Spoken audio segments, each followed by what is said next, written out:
What if I were to suggest that you play a key role in the awakening world? And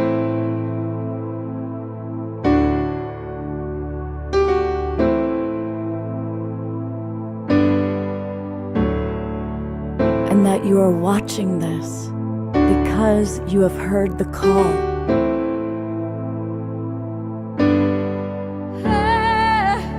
We can start right now by opening our hearts and minds.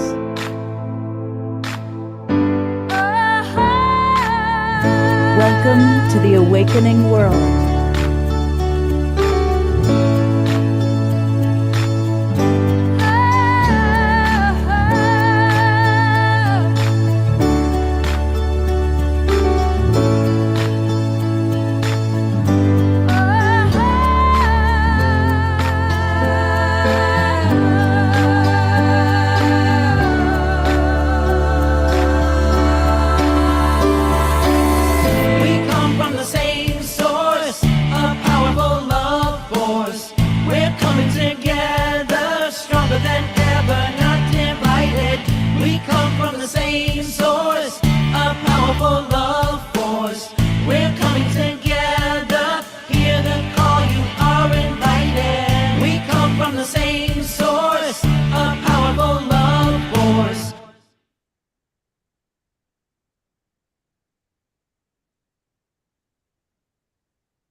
Good evening, everybody. Welcome to the Awakening World. I'm your host, Love Coach Scott Thomas. And tonight it's another edition of Authors That We Love. And I'm really excited because we've got one of my favorite colleagues, Kurt Johnson, is with us. This is the hardest working man on the planet. It is extraordinary how much Kurt does. I first met him through the Evolutionary Leaders Network. He is the man who he's behind so many books, so many publications, so many projects. He is the person who kind of oversees all of the different synergy circles within the Evolutionary Leaders Network. He's now at the core of creating a media collaboratory that is bringing together a lot of different organizations. Kurt, people think I do a lot, but all hail Kurt, you take the cake. And I see rocket ships and hearts and all sorts of exciting stuff coming up there. So for people who aren't familiar with Light and on Light Press, tell us a little bit about that publication arm and that part of your world. Yeah, absolutely, Scott. So I'm assuming you can hear me fine. Yeah, you sound great. The Light on Light Press came about after the Evolutionary Leaders won their Gold Nautilus Award for their book, Our Moment of Choice, Evolutionary Visions for a Conscious Future. And what Bob Atkinson and I realized is that we had all the elements, having done that book with Simon & Schuster, to actually do a publishing company of our own. And as many of you know, Light on Light had been doing all of our e-publications for the Evolutionary Leaders and other communities, which were all free at ISSUU. And actually, I'll just kind of ask Scott to put that link into the chat. That's just issuu.com/lightonlight. And so actually, when we started the company, that's almost 3 years ago, we've been really, really lucky. We've won 9 Nautilus Awards, and we've won Nautilus's Best in Small Press in 2024. And a lot of these will be really close to home for a lot of you in the audience because we published the Holo Movement book. We're working on the Holo Movement book in Spanish now. We published the autobiography for Humanities Team. And of course, everybody here is always involved with Humanities Team and the Global Oneness Summit. And we published all of the books for Ervin Laszlo going into his programs on the Great Upshift. And we actually have publications coming out this next year with the Galileo Commission and probably with IONS and with Riane Eisler, The Power of Partnership. And so we're on a roll because we were founded to do books about inner spirituality, the relationship of all the world spiritual traditions, and on the paradigm shift. So we're all about the paradigm shift. So we've done very well. We feel very lucky. Everybody works for free. We're a 501c3 not-for-profit. we're actually able to do so much because nobody gets paid. Everybody's a volunteer.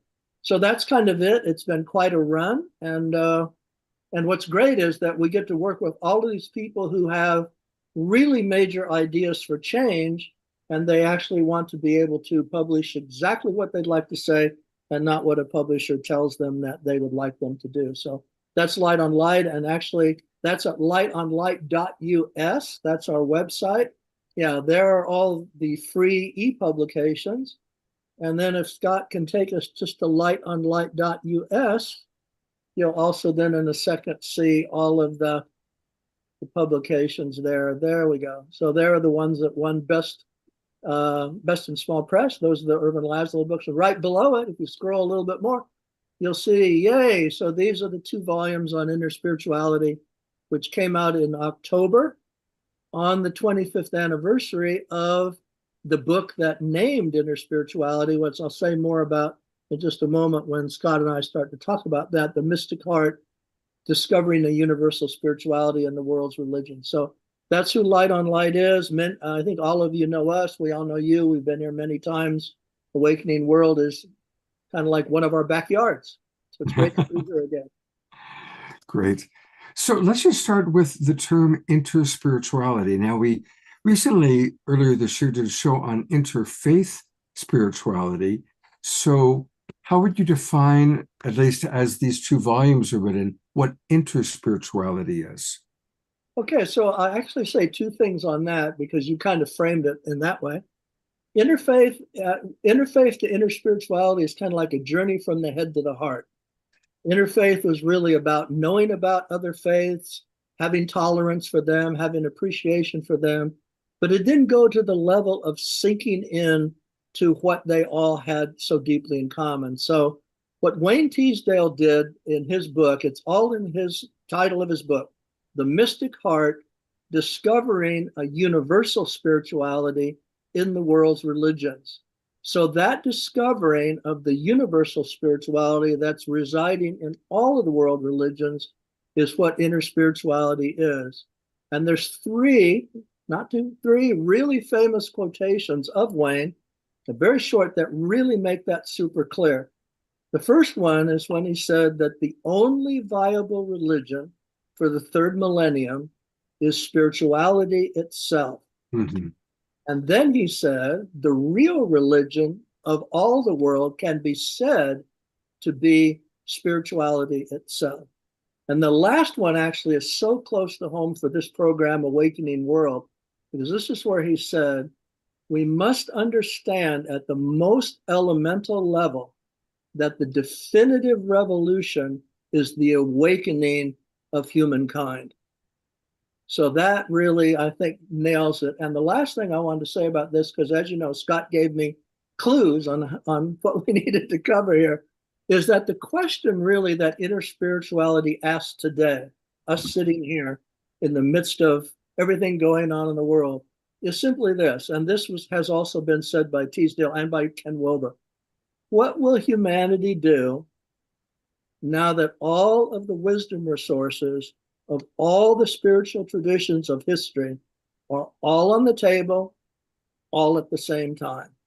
What will we do with that? We are in a really unique position. And so when we get into talking about these books, that actually explains why the first volume is the heritage, where this all came from, and the second is the future, where we would all hope that this can go. And certainly the guests that I brought on today, who are really elders and leaders in this whole phenomenon for a quarter of a century, can help us talk about that.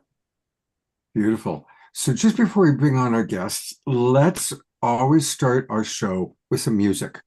And we are blessed to have our house musical artist, Omashar, with us to get things moving and grooving, and his dynamic duo partner, Desiree. Welcome to you both, and welcome. Happy Wednesday to both of you. Happy Wednesday indeed, and namaste everybody who's watching on Facebook and YouTube, and our broadcast partners. Thank you so much, and I'm really looking forward to our sharing tonight. And so the theme in my heart is what if, and with that cunning lead in, Here we go.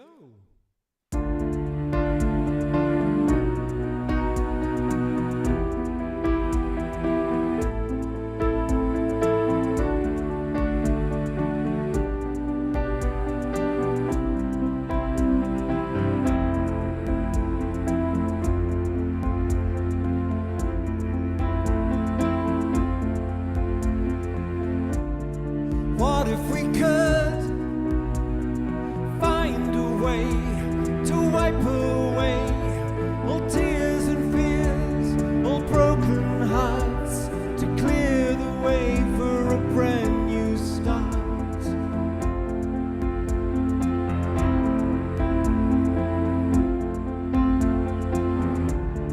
Now that we see and know the way to lift our day and shine the light for all to see, the way back home and the way to be free.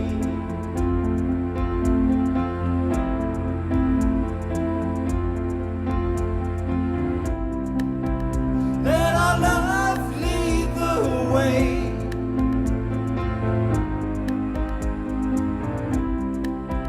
Let the light shine through all.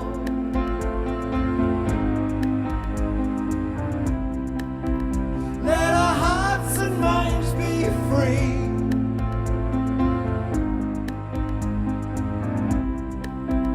As we rise up from the fall,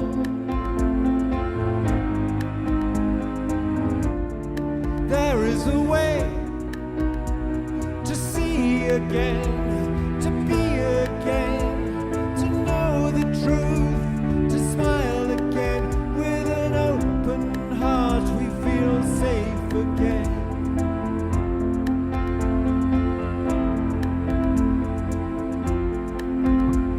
And now that we're free and we see that the way is to let our love show us a new way to be, and we relish the chance to be part of the dance that will recreate the world anew.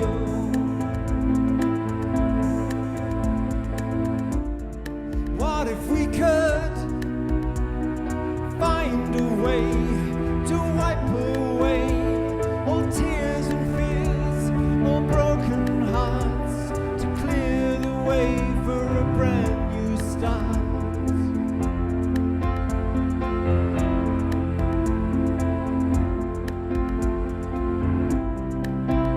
Let our love lead the way.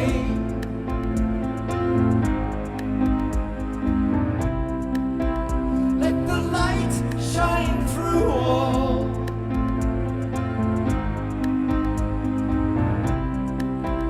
Let our hearts and minds be free.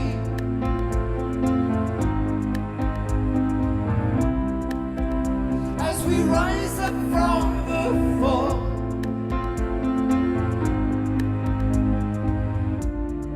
there is a way to see again, to be again, to know the truth, to smile again. With an open heart we feel safe again.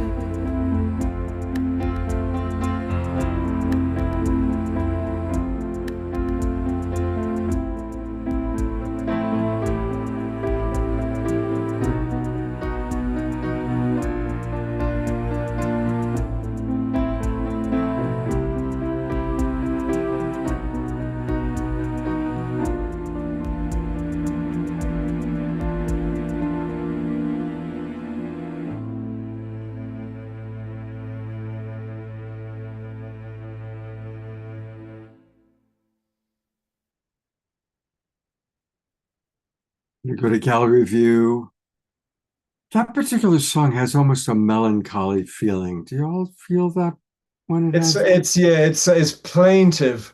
It's designed to sort of just get right into the heart and be there. So yeah, it's what if. It's all about us coming together. And what if we could actually create a world which is free? So, yeah. Well, Kurt Johnson is one of the main people that I know who's doing that. He really is. And we will have 2 more numbers from Omashar. And thank you, brother. Thank you so much. And thank you, Desiree. And thank you, the Global Peace Tribe cheerleading and dance squad. I appreciate all of you. Kurt, you have brought with you 2 wonderful people, and I'd love for you to introduce them. Yeah, absolutely. And before I do that, let me just say a little bit more about the 2 volumes. I'm going to put into the chat the Okay. link to the page that actually has everybody who's in both volumes, because you'll see that there's an opening message by His Holiness the Dalai Lama. There's a foreword by Matthew Fox, who was one of the 5 namers of the Inner Spiritual Paradigm, along with Thomas Merton and Thich Nhat Hanh and Raymond Panikar and others. And the afterword by Ken Wilber, and then the full list of 120 global spiritual leaders that are in these 2 volumes talking about what this all means at this time. And we actually joke that we couldn't really have an advanced praise section in these books because there was nobody who wasn't in the books. There was nobody to ask.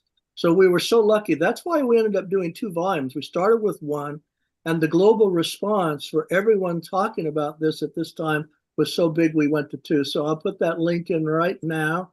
That's where the most comprehensive information is on both volumes, and also all of the links, which includes Australia, New Zealand, Mexico, Canada, all the other ways that this book can get around.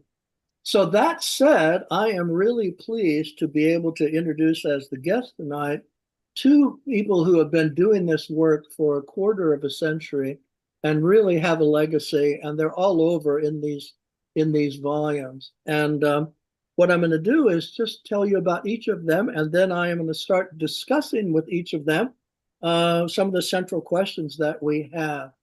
So first, let me tell you about Diane Burke. So Reverend Diane Burke is a visionary spiritual leader, author, and educator. Ordained in 1988, she is the founder of the One Spirit Learning Alliance, and of course with that, the One Spirit Interfaith Seminary that many of you know well, and a widely respected pioneer in interfaith interspiritual education. With a strong background in psychology and rich understanding of diverse spiritual traditions, Diane's teachings seamlessly bridge the psychology and spiritual realms.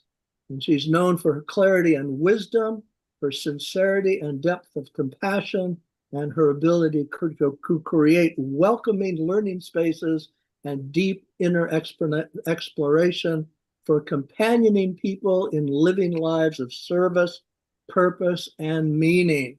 She's a licensed mental health counselor in New York, a certified Parker Palmer facilitator in Circles of Trust, and a co-creator of Pro-Social Spirituality for Pro-Social World. So welcome, Diane.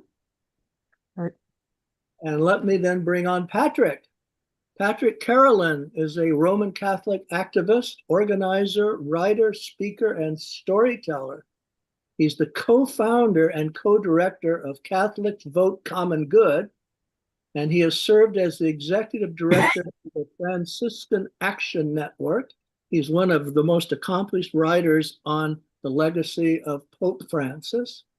And he served as co-founder also of the Global Catholic Climate Movement and the Faithful Democracy Coalition.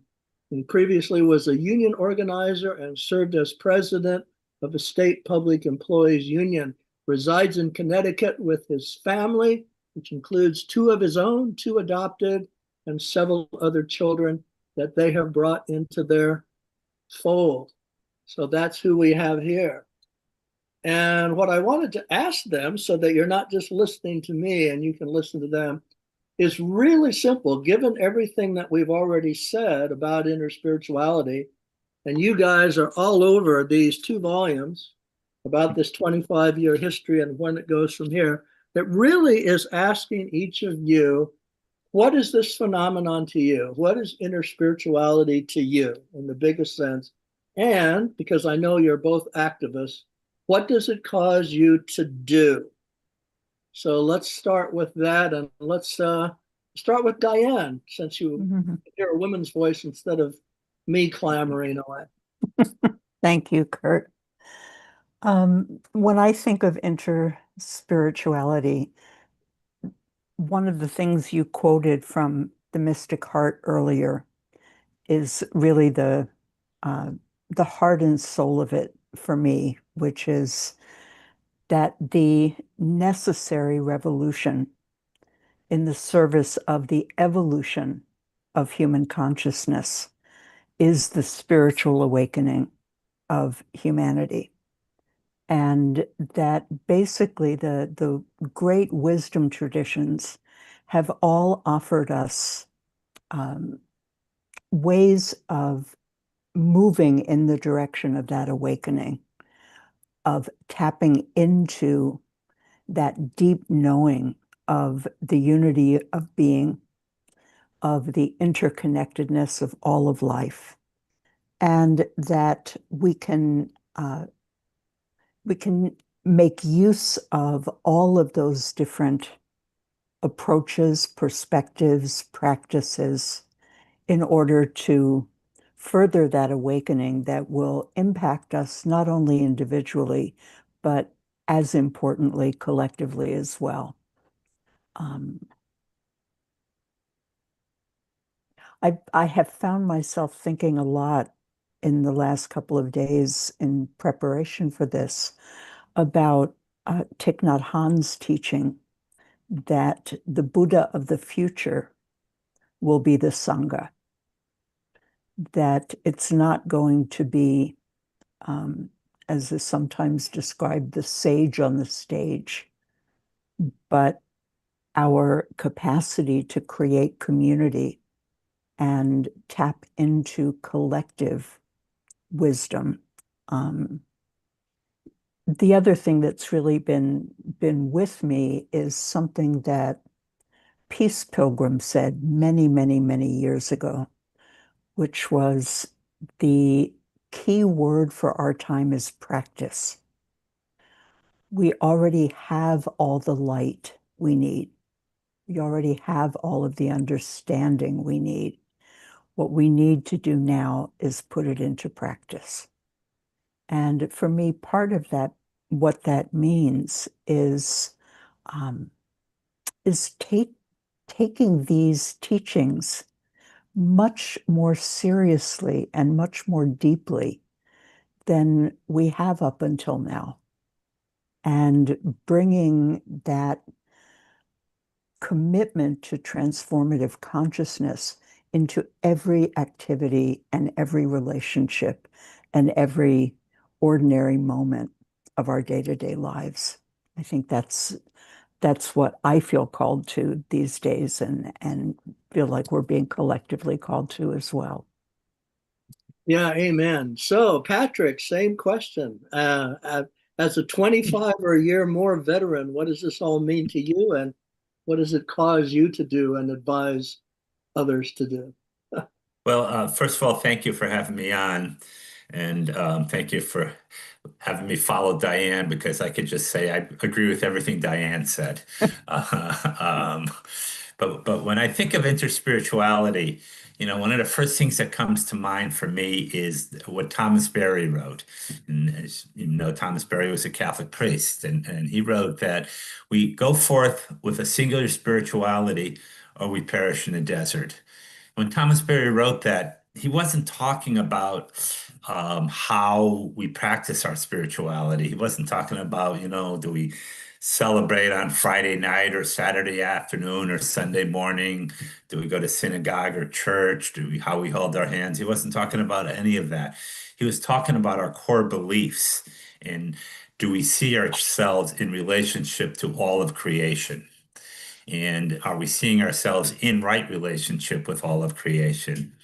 You mentioned I was active. I worked for the Franciscans for 10 years. And a lot of my spirituality is centered around the spirituality of St. Francis of Assisi. And, when you think about it, 800 years ago, St. Francis of Assisi was talking about this exact same thing, about the whole idea of the interconnectedness of all creation, and the idea that we're not here to go there, wherever there might be. We have a lot of our religions that teach us we're here to get to heaven. St. Francis said, no, we're here to create heaven here. And, you know, for me, interspirituality is the action to create heaven here. And how we practice our spirituality, I think it's all good. It's wonderful how people practice their spirituality. I don't know that mine's right for me. Diane's is probably right for her, to move forth. So it's not about any of that. It's about just how we, first of all, practice it. It's not that, you know, because for too many of us, we just sort of talk about it. We don't actually do it. And then it's how it transforms us. If our spirituality isn't transforming us, then you really need to go find a new spirituality, a new way of doing it. You know, nothing personal, but seriously, if you're sitting in a, you know, church on Sunday or Friday or Saturday and you're not being transformed, then there's something wrong with what you're really doing. I have a good friend who was a Catholic priest. He was my Catholic priestess at my parish for many years. And he used to get up at the end of Mass sometimes and he'd say, I hope I've made you feel uncomfortable, because if I haven't, I'm not doing my job. And we never transform in our comfort zone.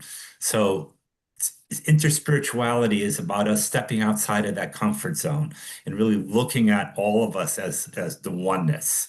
You know, and again, I'll get back to St. Francis of Assisi and the early Franciscans, and it was a brilliant, brilliant theologian and philosopher in the 13th century. John Duns Scotus was one of the most brilliant theologians I've ever read.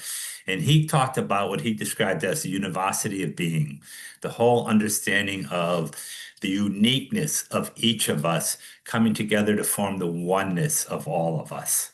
And that's what interspirituality is about, is forming that oneness of all of us, and not just us as humans, of all creation. And you know, the other part of it is getting there is, and it's something that St. Francis often talked about, although I will have to say St. Clare talked about it more, but we being good Catholics, we gave all the credit to St. Francis because he was the man and not to St. Clare. So I like to give her the credit. But she talked about seeing the Christ. And when I look at you, I should see Christ. And when you look at me, you should see Christ.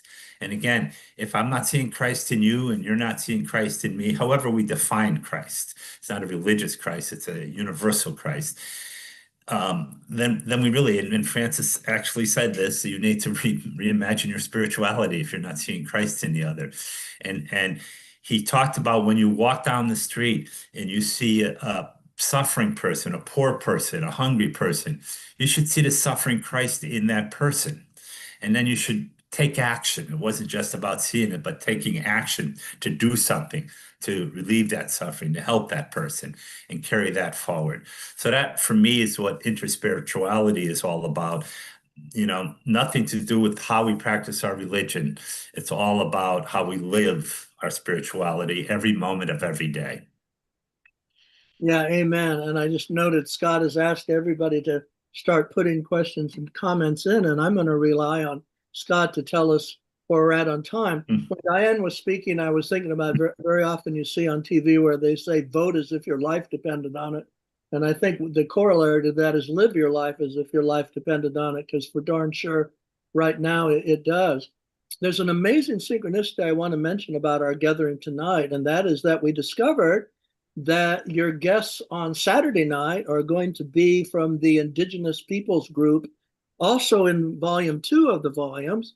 And actually, I'm going to be joining them on Monday, the 22nd, for the group. Actually, it was about 10 Indigenous leaders that did the section on restoring the balance and reciprocity in our lives that are in volume 2, and I'll be joining them. So I'll put the link to John Raymer's One World, and they're enlightening our way together. I'm sure many of you are here already involved with that, but I'll make sure that that link is in the chat when Omashar is playing again, and we'll take it from there.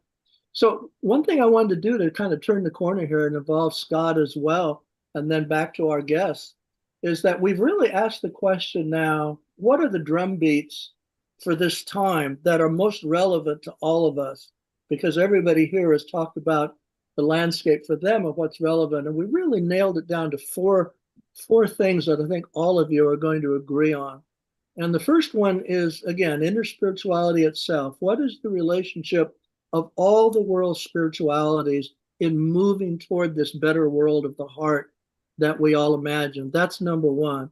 And number two, then, and this is what Patrick pointed to as well, is eco spirituality and everything that goes with eco spirituality, not just standard eco spirituality from Thomas Berry, but all things of First Peoples, indigenous wisdom, reciprocity, Mother Earth, divine feminine, Gaia, everything that has to do with that. That's number two.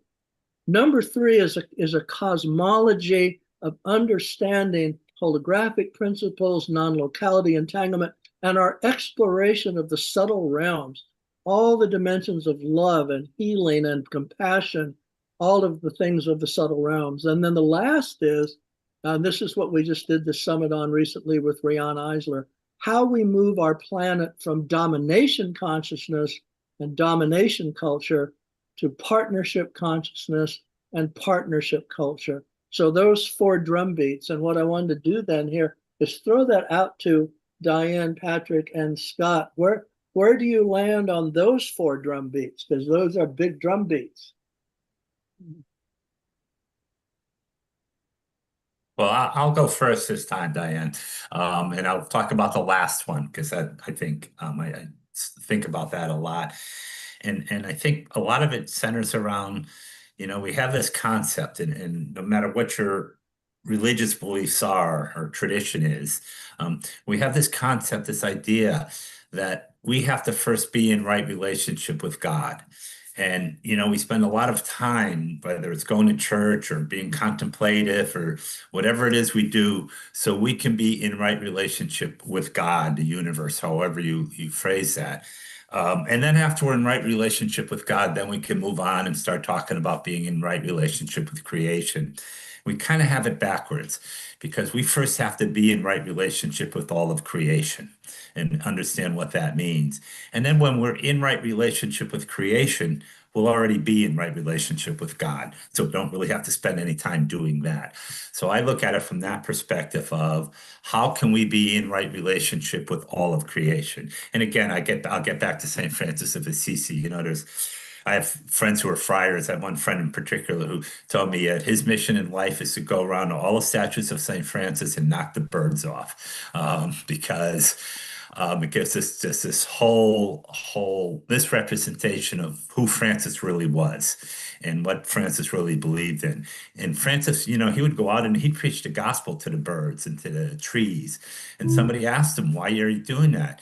And he said, "Because God told me to preach the gospel to my brothers and sisters, and these are my brothers and sisters." And he truly believed that these are my brothers and sisters, all of creation. So we have to get to that point of where we see all of creation as we're one with all of creation. And it doesn't mean we're all the same. It doesn't mean we all hold our hands the right way. It just means that we are one, as Scotus wrote 700, 800 years ago. We're unique, but in our uniqueness with all of creation, we form the oneness of all creation. And so I'll leave it at there and then let Diane and others talk about that and others, and then I can get back to the others later. Yeah, Diane and Scott, where do you land? Well, Right, Diane. yeah, I could say what Patrick said after I spoke earlier, which is I agree with everything he said. But I want to come at this a little bit sideways, if I can. And I'd like to do that by going back to Omashar's opening song. And Scott used the word a bit melancholy to describe it, and Omashar talked about that quality of what if. And I think that, for so many people now, that's a very real question. And even can we? We have this deep intuitive sense of, I think what Charles Eisen Eisenstein said, the more beautiful world we know is possible, and whether we can, in fact, move toward that and actualize that, or if the gap between where we are and what we aspire to has become too great to come back from. And Parker Palmer, who is really one of my most important teachers, talks about our ability to live in what he calls the tragic gap, which is the difference between how things are and, again, what we intuitively sense is potential for us at our highest aspiration and our highest expression. And I think right now a lot of people are struggling with the experience of being in that tragic gap. And especially, after the events of this past weekend coming one right after another, it's easy for people to begin to fall into despair or to move in the direction of despair. And one of the real questions is, how do we not turn to despair?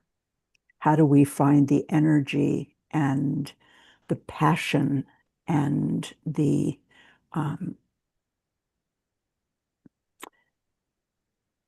stamina to keep moving in the direction of the world we want to see? And that's really where a lot of my energy and my focus is right now. I was speaking to a friend this morning who, when I asked her how she would frame the time that we're in, without hesitation, she said, heartbreak.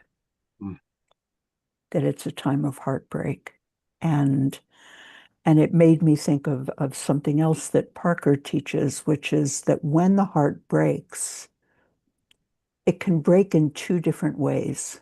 It can shatter and completely break apart into shards, or it can break open.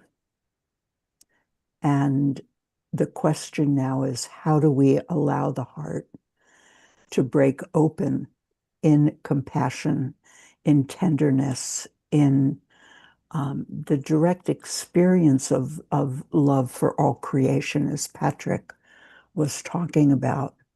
And how do we create the conditions in community where those aspects of our human nature can be encouraged, can be nurtured, can flourish and thrive? Yeah, and that's exactly after Om Shar's song. When we come back again, that's where we're going to be going, is talking about community and then talking about activism that erupts from that support of the community. There is this term, the tragedy of the commons, and all you have to do is turn on TV and see what's going on in the Congress. Tragedy of the commons simply means that humanity's record in being able to work together has never been that good. And it's really what Riane Eisler calls the partnership consciousness deficit, that we easily move toward division, circling the wagons, feeling different. We don't easily move toward partnership. And that's why this awakening that we talked about is so important, because actually the core of awakening is that there is no other. Everything is seamlessly interconnected. There is no other. The other is you. And that awakening then allows that altruistic behavior, which serves without any desire for a reward or any thought of reward. And we know we have that potential because we're surrounded by people in our lives. That's the good news, who live that way, and we know it's possible. And just to mention that pro-social spirituality, which Diane's been a pioneer in, and she'll probably want to say more about this down the line, really comes from the Nobel Prize winning design principles of Elinor Ostrom, which address the tragedy of the commons. but it's a list, and a list is different, as you just said, than actually acting that way. It's one thing to know the list, it's another thing to be able to live the list. So anyway, Scott, you've been sitting here patiently. And Yeah, well, first of all, it's wonderful to hear what you all have to say. I've got a couple of comments, and then I want to read some comments and questions that have come into the chat box.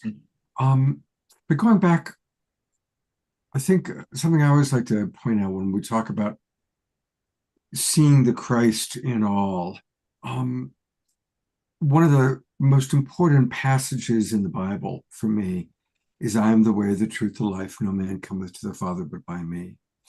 And tragically, it's been interpreted and used by organized religion to turn it into, coming through the church. But of course, I think we all recognize that really it's referencing the Christ consciousness. His name was not Jesus Christ. His name was, well, Yeshua, or if you wish, Jesus of Nazareth, who attained the Christ consciousness, which is available to all of us. So I always like to remind people of that particular piece. I'm going to read some of the comments coming in. Diara has been talking about the timeline shifts happening, and I'd be curious as to what your thoughts are about timeline shifts, if that fits into some of your perspective. Also, Diane, in terms of the suffering and finding that balance, I think part of our job is to, on the one hand, have absolute empathy for the very real suffering, while on the other hand, also putting attention on the extraordinary work going on in the world. The books that we're celebrating today. There are so many extraordinary people doing wonderful things. And since the mainstream media doesn't cover that, that's why in my little way, I'm doing the Awakening World twice a week. Thank you for doing that. We are getting inspiration. We are seeing, the positive things that are happening. And we need to have both, not spiritually bypassing the suffering, but not dropping into despair. Empathy. I love this one. If you take a look at, everything in this life, there's a pole, there's a spectrum, right? So on one end of the spectrum is apathy. I don't care. And on the other end of the spectrum is sympathy. Oh, pity, falling into despair, you poor thing. But in the middle between those two is empathy, right here in the middle of our being, our heart. And in empathy, we can feel and acknowledge and have compassion for the suffering, but not dropping into despair. Right. So, and that's Marshall Rosenberg taught me that one. Sympathy, apathy, in the middle is empathy. Okay, Yeah. let's hear from some of our wonderful chat boxers. Yeah, and I'm going to let Diane and Patrick take the lead, because you're used to hearing me, but you don't get to hear them. Okay, well, if you get a burst of genius, don't hold back. And I'm sorry, Scott, can I just say one thing in Of course, response? yeah, And yeah. that's it's sort of a fine point that His Holiness the Dalai Lama made in the week that he spent with Desmond Tutu in Dharamsala. And what he said is empathy is good, but empathy is not enough. What we need is compassion. He said, empathy, you see the man under the rock and you say, oh, it's really painful to be trapped under a rock. Compassion sends you over to the rock to try to get him out. Yeah, absolutely. Absolutely. Yes. No, thank you. Thank you. Okay, going to read some comments and then got some questions for you. Susan Bloomquist writes, I agree. I hear more encouraging words of meaning than ever before. Ayada also says, I agree, to also understand that these tragedies are literally breaking our collective heart open. Rumi's poetry is very much about that. Not all at once, but it is steadily building. I see signs of it regularly. Dr. Laura writes, I think it would be unwise not to understand that there will be great change on this planet and great heartbreak, because people might be confused and in chaos. Tiara writes, yes, this empathy is part of the transformation. Eleanor Joy writes, in my world over the past 20 to 30 years, none of these conversations and observations did not exist. It's so encouraging to hear all of this. I hold fast to the hope of the future. People have a lot of muck covering their beautiful heart. I practice seeing their golden heart beneath the yuck, including for myself. Beautiful. Connie Baxter writes, trust the process with bold, committed action. I'm going to say that again. That's powerful. Trust the process with bold, committed action. Ayada writes, I've been dealing with a lot of fear and despair for our world this year. Yet recently I felt things shift, an upswelling of courage in my own heart and soul, partly from seeing so much courage all around me, along with inspired action and results. It may not be a massive wave yet, but I sense it becoming one. Reverend Jeffrey Colbrook writes, we are in the partnership of a new paradigm network. And I do know that there was a question that I'd seen up here earlier. Another one from Ayada. I think we already are moving towards the more beautiful world that our hearts know is possible. Every time I start to feel a sense of hopelessness, signs that the world is showing up. All right, and where was that question? Reverend, we have the Mystic Monastery, Reverend Jerry Anderson with us. I feel the most critical difference with religions compared to the indigenous story is they were never removed from the garden. That's beautiful. Yes. Here's the question. Susan Bloomquist writes, does this theme of right relationship with earth and creation flow through all religions? So here's a question for you. I'll jump in first. I have no idea because I don't really know all religions. It flows through Christianity. It certainly flows through Islam. It flows through Hindu. It flows through Buddhist. It flows through Jewish. So, most of the major, and it also flows through the indigenous cultures, that whole idea. It's not anything different there. So, and also I did want to comment on something you had said, Scott, about the Christ.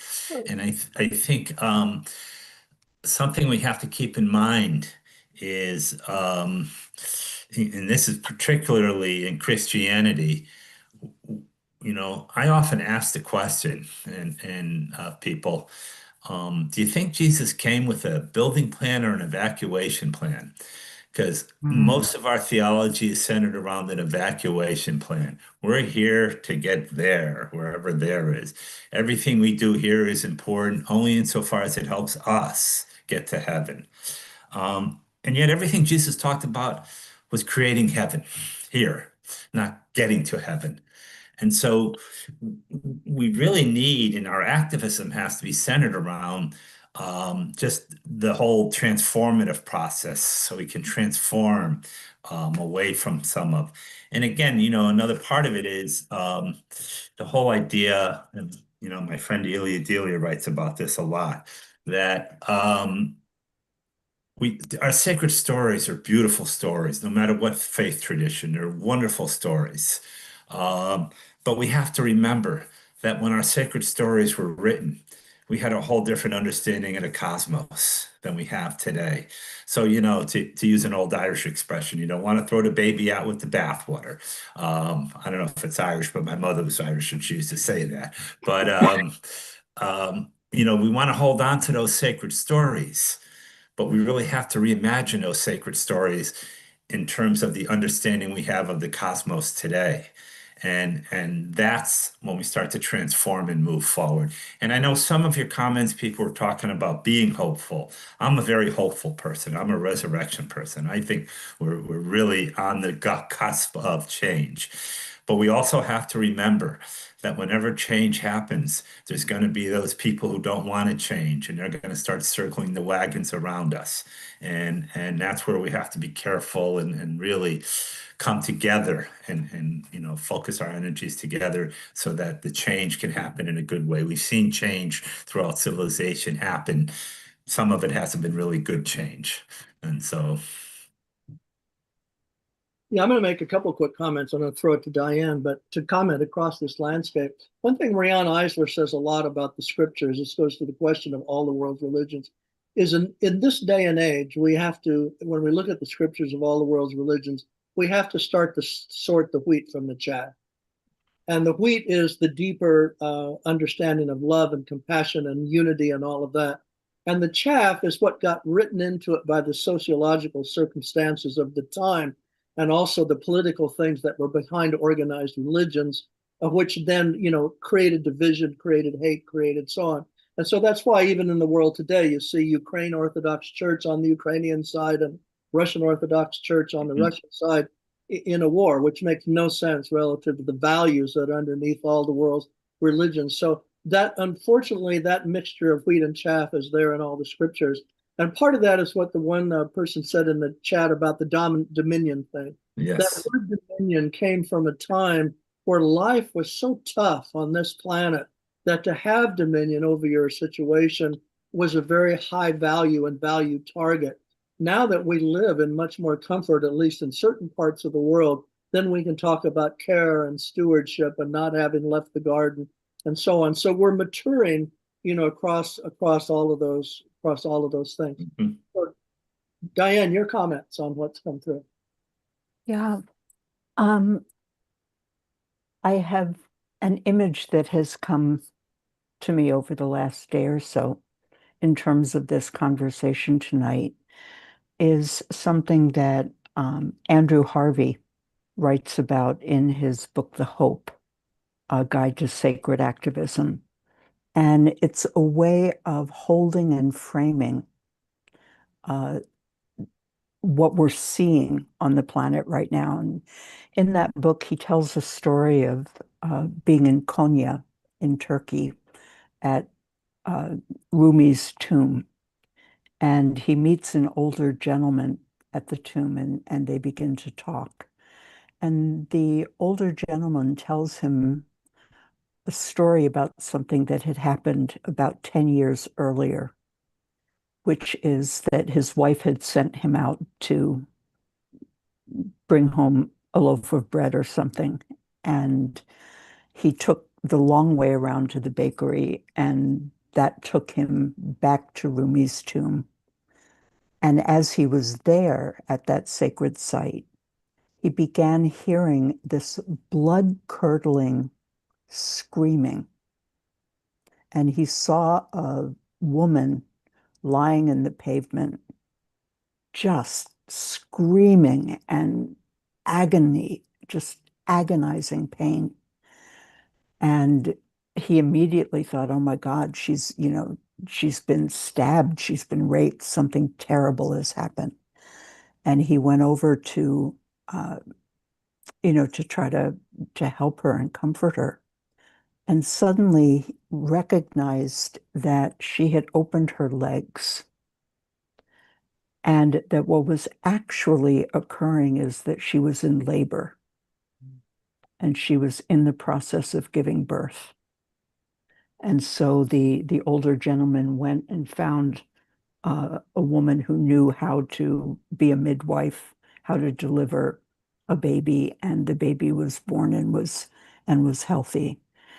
And I think that, we often forget that the birthing process can be agonizing at times and can even appear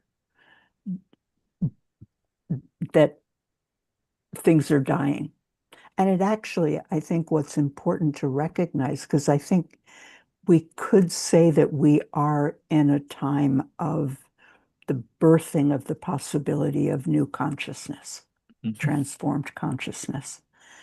Yes. It's also, I think, important to recognize that it's also a time of danger.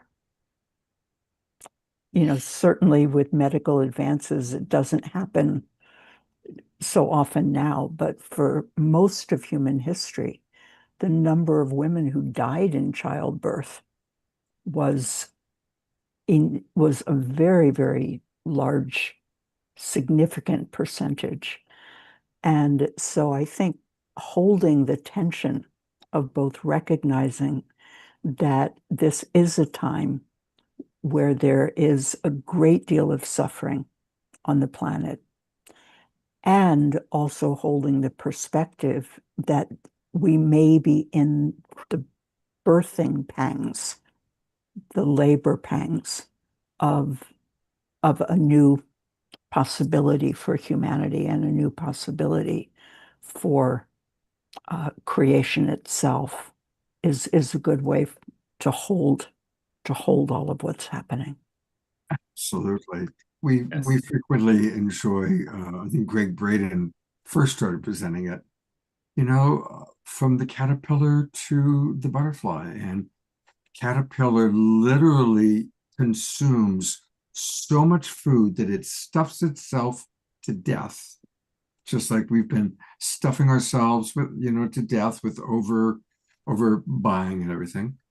And then as it dies, imagine the confusion, it's dying and turns into this goo, and the imaginal cells find each other and coalesce. And I think all of us that are doing this work are imaginal cells of the new paradigm. And we're finding each other, and oh my God, you've got this piece and I've got that, and it's exciting as we come together to create the new world, to create the awakening world, to create the new earth, whatever you want to call it.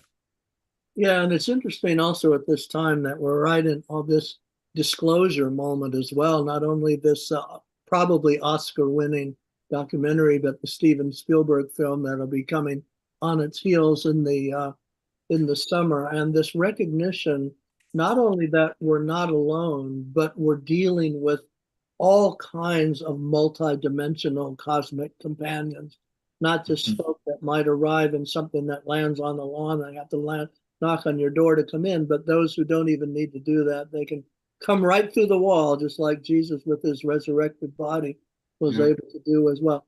And when we start to understand the cosmos in that way, that's so uplifting relative to the place of our planet, our people.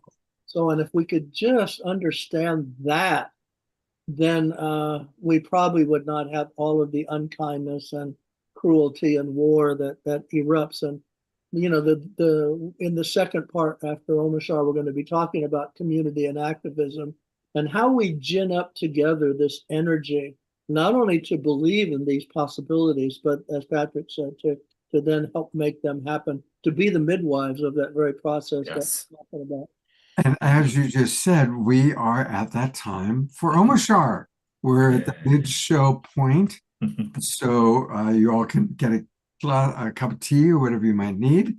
And I'm going to turn things over to our beloved brother Omashar and his partner Tiara. Desiree.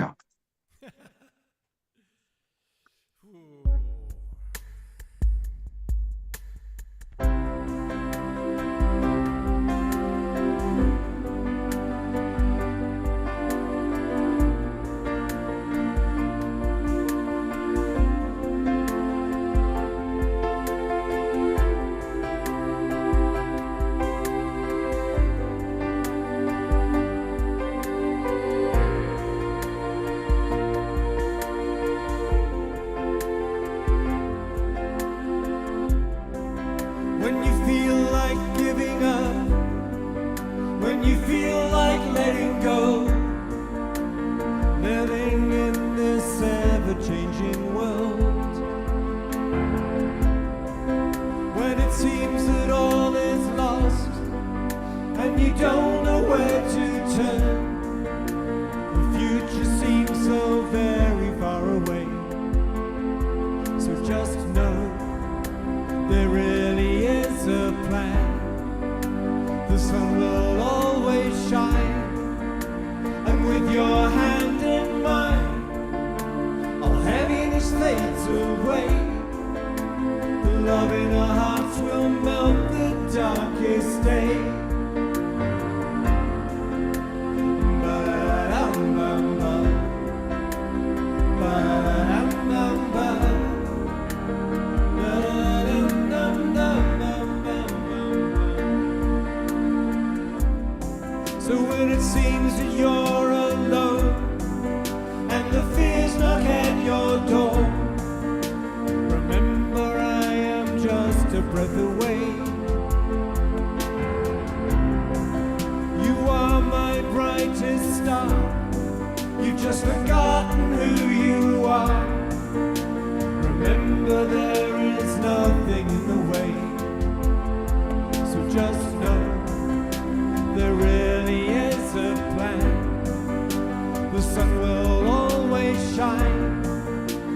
And with your hand in mine, all heaviness fades away. The love in our hearts will melt the darkest day. Ba-da-dum-bum-bum. Da-da-dum-dum-dum. Ba-da-dum-bum-bum-bum-bum. So when you feel like giving up, when you feel like letting go, remember I am just a breath away. And just know there really is a plan. The sun will always shine. And with your hand in mine, all heaviness fades away. The love in our hearts will melt the darkest day. The love in our hearts will melt the darkest day. Ba-dum-bum-bum. Da-da-dum-dum-dum. The love in our hearts will melt the darkest day.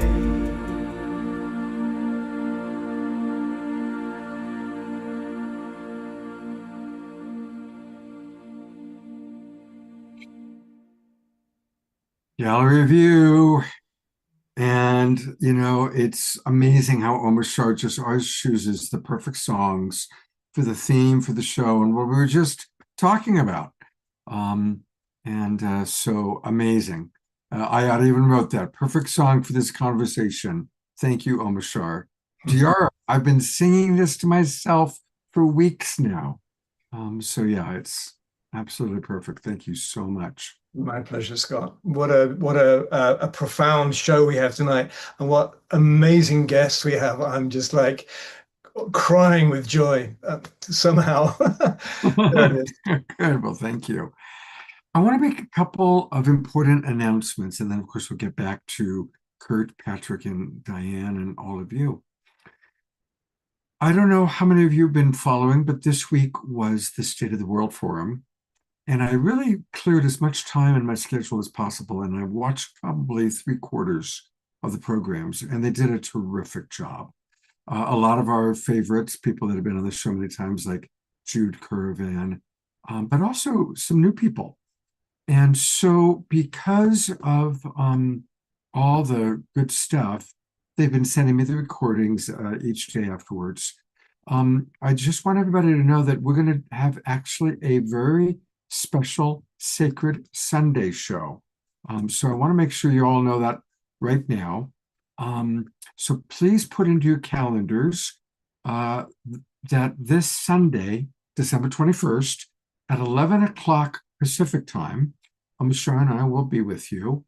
And we're going to do some really cool stuff. You know, our beloved friend, Summer Joy Raymer, is going to be doing a dance program on Sunday at 11 a.m. So we'll get together, we'll connect, maybe have an Obashar song, and then we'll go right into the Zoom room of Summer and dance with her for 20 minutes or so. It's a short one.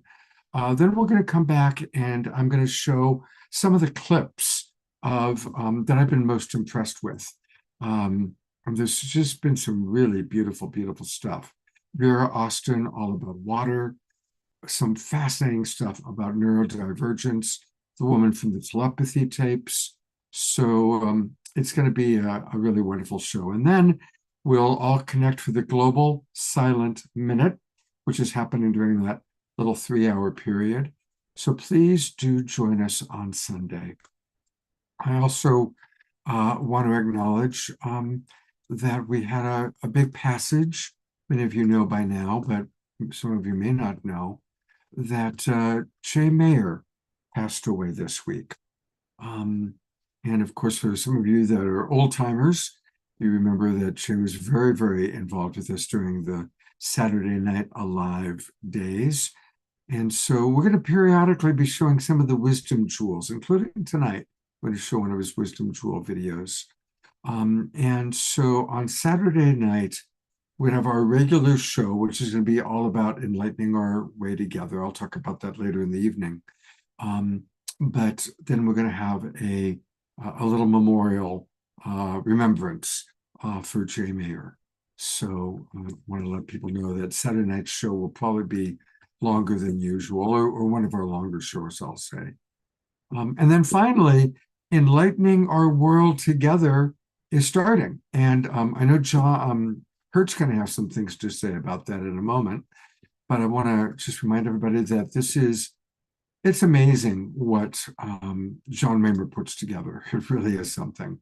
And there's a lot of events, and we'll talk about some of them. I'll have Kurt talk about some of them, but here's the main page. So take a look at all the different events, and it all starts tomorrow, Thursday, December 18th. If you go to oneworld.earth/events,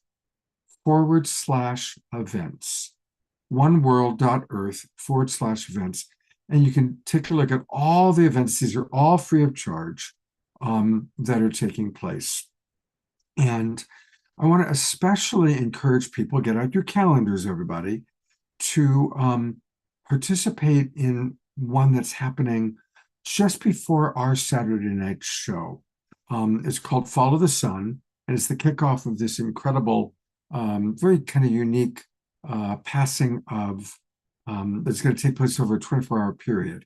So 4:30 p.m. Pacific time on Saturday, and that'll last, just roll right from there into our Saturday Night Awakening World show. So there's a lot happening this weekend, and what an amazing time it is. It's the time of the solstice. We've got 3i Atlas going to make its closest pass to the Earth. So it's an incredible time. And Kurt, this might be a good time for you to talk about your part of enlightening our world together. You need to unmute. Yeah, and actually, because I lost some of that because of our difficulties at the beginning, I have found it again. Okay. See whether it's going to allow me to go where I need to go. Because there are actually 5 shifts that are talked about in the program that I'll be doing on Sunday, on Monday. On Monday at noon, I'll be joining Patricia Ann Davis and Chief Wayne Perry and John Raymer for this reprise of the points that they published in their section of Volume 2 about the wisdom that Indigenous peoples would advise for the future. And for some reason, I'm not able to scroll when I go to that page. Now I can. So let me just continue. And they had actually laid out 5 points of shift they were talking about. I'm just waiting to get there. Here they are.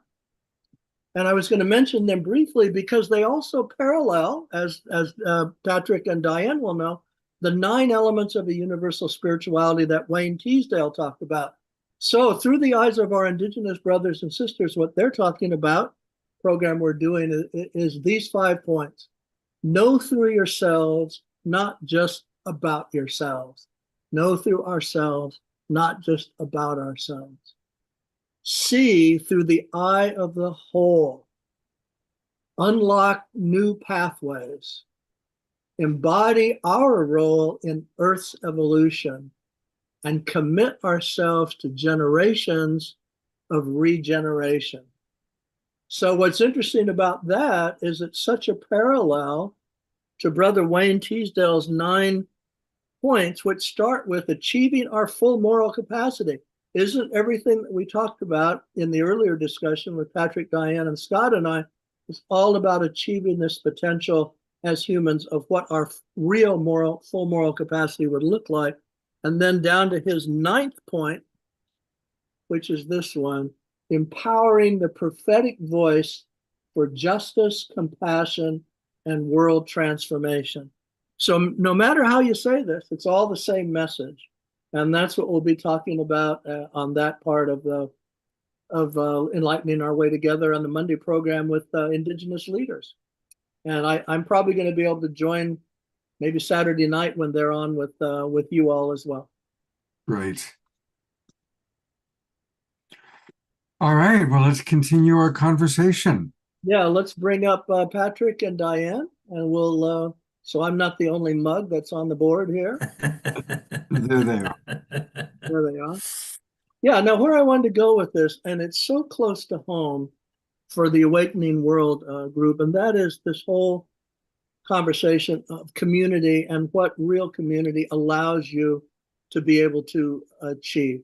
If you know Diane's history, what One Spirit was famous for, you can actually read about it in volume 1, is their creation of community where people are seen. And in being seen, they also see themselves in those ways of compassion and self forgiveness and self esteem and achieving potential. And of course, everything that Patrick's done in his whole life has been organizing that same potential, which he talked about so eloquently in our earlier part, which allows you then to achieve things, at the level of the collective. So I would just love to. One other thing I want to say is that there's going to be a third volume to the Inner Spiritual volumes that's going to be on community, and it's going to be an e-volume, which will allow us plenty of room for communities to talk about themselves. And I'm going to actually issue the invitation now, since this will happen sometime in 2026, to the Awakening World family to be a part of that discussion about how you do what you do. And we can include links to music, we can include photos, because that's what you can do with ebooks. You can't do them with print volumes.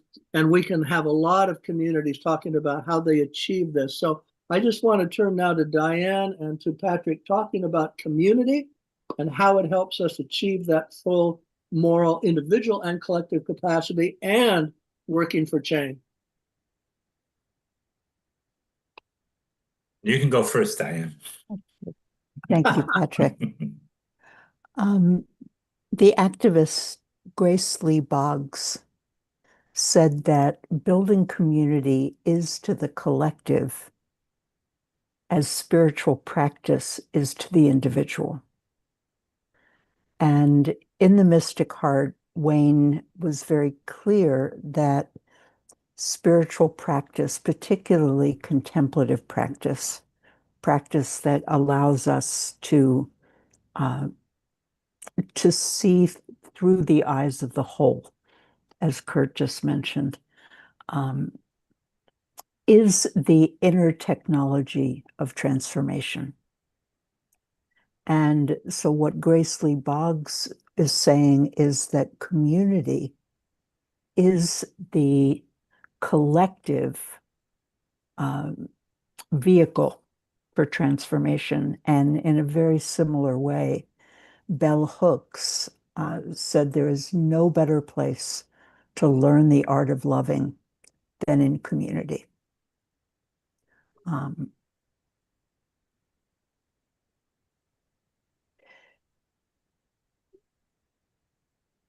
I've been thinking with some friends recently, what turns a group into a community? We're part of a lot of groups in our lives. There can be groups at work, there can be neighborhood, lots of different kind of groups. But what is it that actually turns a group into a community? And I think it has very much to do with a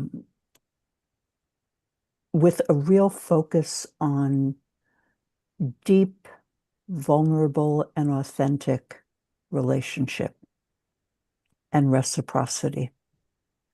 There's a beautiful story that Jack Kornfield tells. He says, there's all of these patrons are sitting at a table, and in front of each person's place, there's a modest bottle of wine.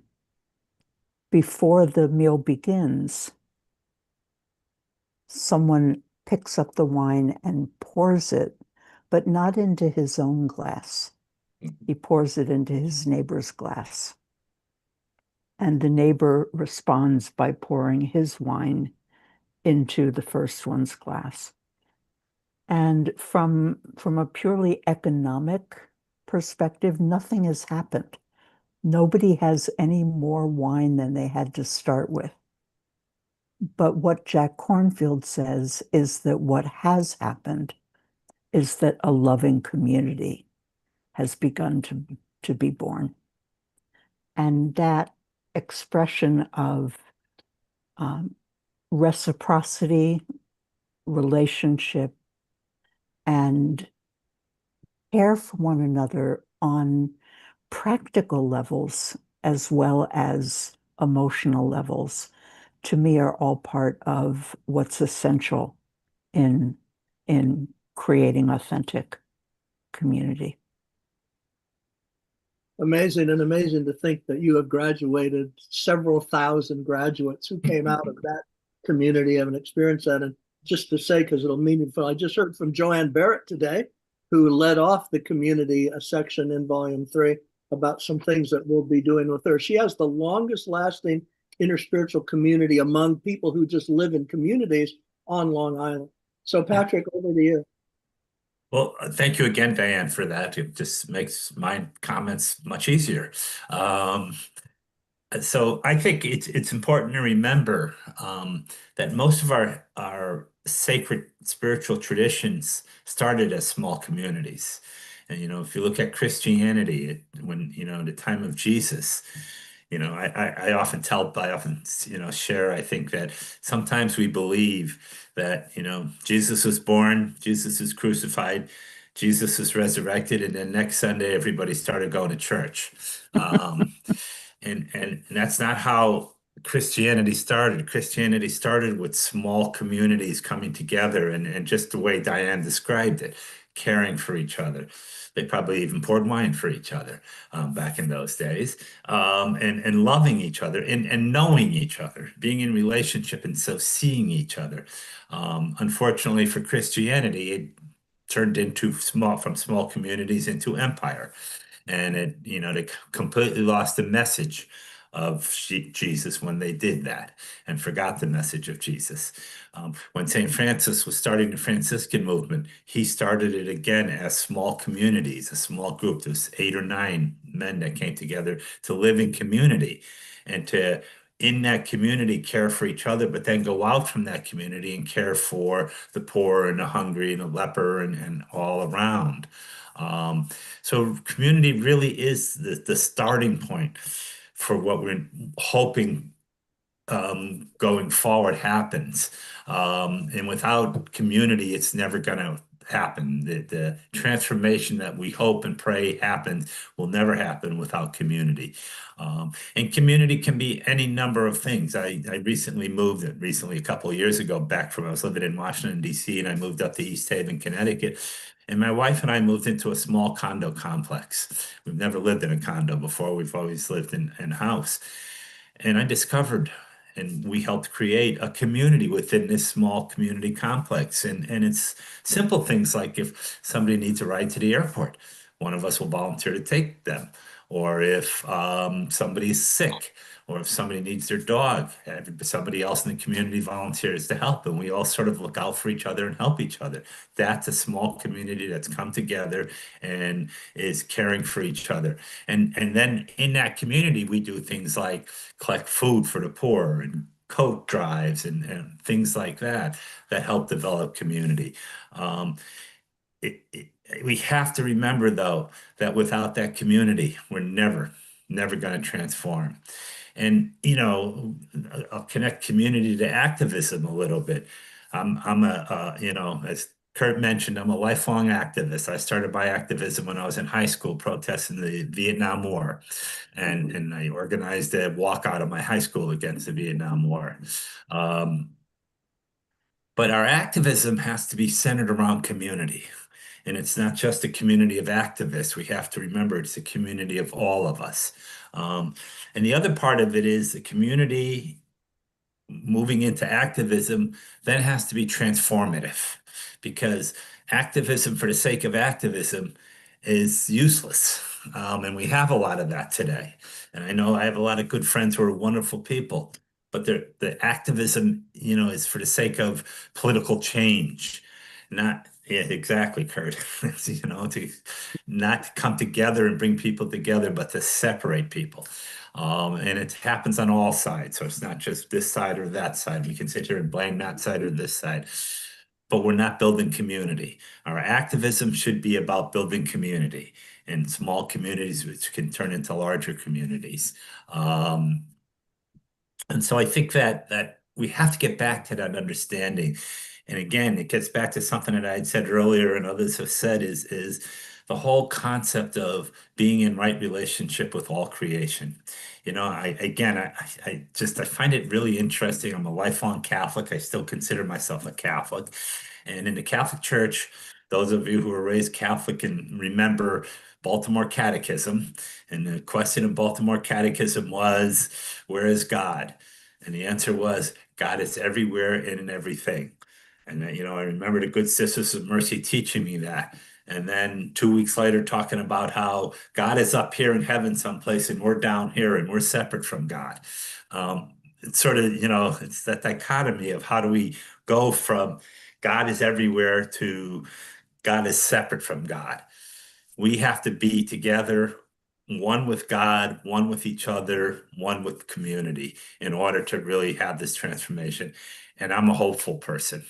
I said earlier, I'm a resurrection person. I'm a hopeful person. So I have a lot of hope that that's the direction that we're moving in.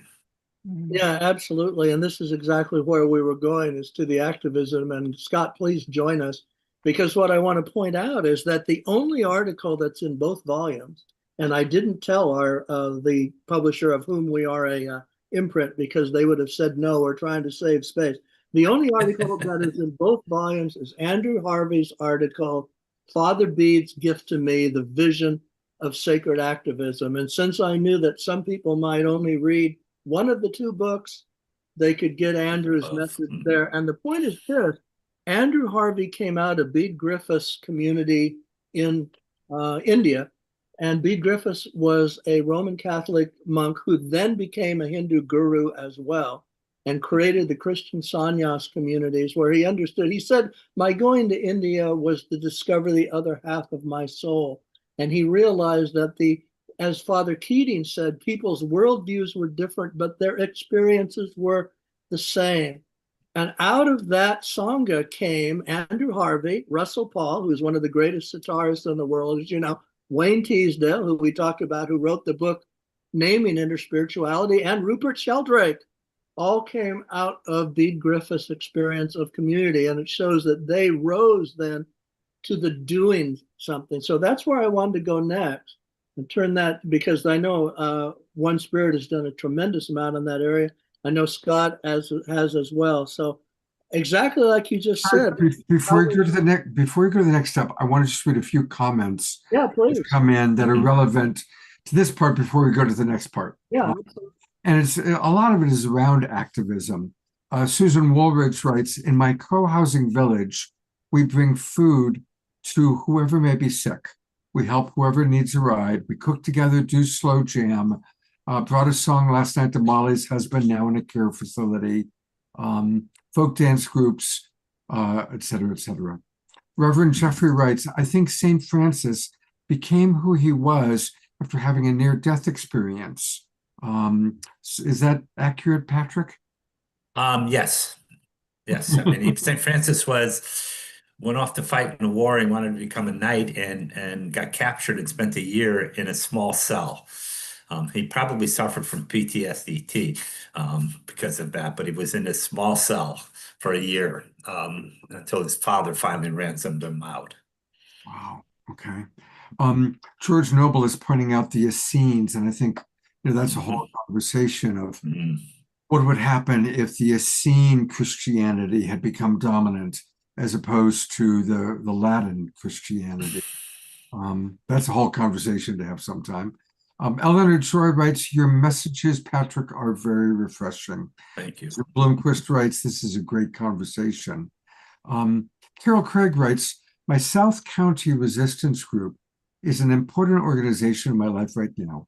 I'm the conservation commissioner in my hometown, and I've really been in community locally, also on the social activist community in my Unitarian Universalist community. And then finally, Ayada writes, I've been an activist since my early 20s. It always seemed like a natural thing to do, helping to make the world a better place. Oh, and Karen S. writes, similar things happen in the community where I live. So just acknowledging all of our people who are doing activist work in their own ways. Back over to you, Kurt. No, back over to everybody. So I know, again, Diane, One Spirit has quite a legacy in activism as well, as do you. So you take a turn on that one. Yeah, what I wanted to bring into the conversation is the importance of diversity in creating community. That if you think of the natural world, if you think of ecosystems, not every part of a healthy ecosystem does the same thing. They actually all contribute their particular gifts and their particular functions. And I think that that's an important thing for us to understand as well when we think about activism, that very often we limit our notion of activism to protest, to marching in the streets, to going to rallies, those kinds of things. And that's very much some people's dharma. That's very much the expression of engagement that is authentic to their own nature. But that's only one expression. And I think that part of the times that we're living in is requesting of us that we really have respect for the many, many different ways people are called to contribute love to the world. And for me, that's really what activism comes down to. It's I choose to be a presence of love. Yes. I choose to be a presence of love, of healing, of blessing, of kindness, of compassion in the world. And recognizing that there are so many different ways of expressing that and so many different opportunities in the course of a single day to express that, including even, am I being a presence of love in my thoughts? Yes. As I watch the news, am I contributing to peace? Or through my own reactivity, am I contributing to divisiveness and separation? And so I think when we think of this, it's really multidimensional and multi-layered. Yeah, I think you've all seen that Greg Braden's motto, which he has on all of his stationery, is from Khalil Gibran, saying, work should be love in action. Yes. And so another kind of action or activism in that way is our storytelling. Yes. And when we were doing a program with Rian Eisler on women who came to full potential, we did a survey of how many movies had told that story, that the heroine was a woman who had achieved full potential out of very difficult circumstances. And the list went on and on and on. And people hadn't thought of this, that type of activism. And I think that's the type of activism with the new film Undisclosure, where even the Skeptic Society had to say, this is so convincing. It was funny because they said, we know this can't be true, but it's so convincing, we have to figure out how they're handling their disinformation. But even that, and even Light on Light, forming itself to do books about inner spirituality and paradigm shift is a form of activism because it's shifting the awareness. And actually, the program that we're doing in February on the volumes, which is being done by Temple of Understanding, United Religious Initiatives, B. Griffiths Trust, Holo Movement, Pro Social Spirituality. We've got a bunch of people involved now. That's the title, is From Awareness to Action, a conversation with inner spiritual pioneers. So be on the lookout for that. That'll be after World Interfaith Harmony Week in February. So a lot happening. So Yeah, and if I could jump in, Kurt, I think Diane made a really important point. Um, our activism isn't just about being out on the street protesting. Very important to do things like that and be out there in these days. But our activism is, working at a soup kitchen, volunteering at a soup kitchen, or even just a simple act of kindness to a person. And I'll give you an example. I was at Costco last week with my wife. We were shopping and we were waiting in line, and there was a woman in front of us at the cashier, and she was struggling. She was clearly counting her pennies at the bottom of her purse to try to pay, and she didn't have enough money for everything she wanted to buy. So she had to put two items back, tomatoes and fruit. And she paid for her stuff, put the stuff in the carriage, and started walking away. And my wife turned to the cashier and said, "Put those two things on our tab and just give them to her." And quietly said that, didn't make any big deal, but that was activism. That simple act of kindness to that woman was activism. And, it helped the woman. I'm sure she was able to get her, but I think it had more of an impact on the cashier. And those simple acts that we do every single day, how we relate to each other every single day is activism.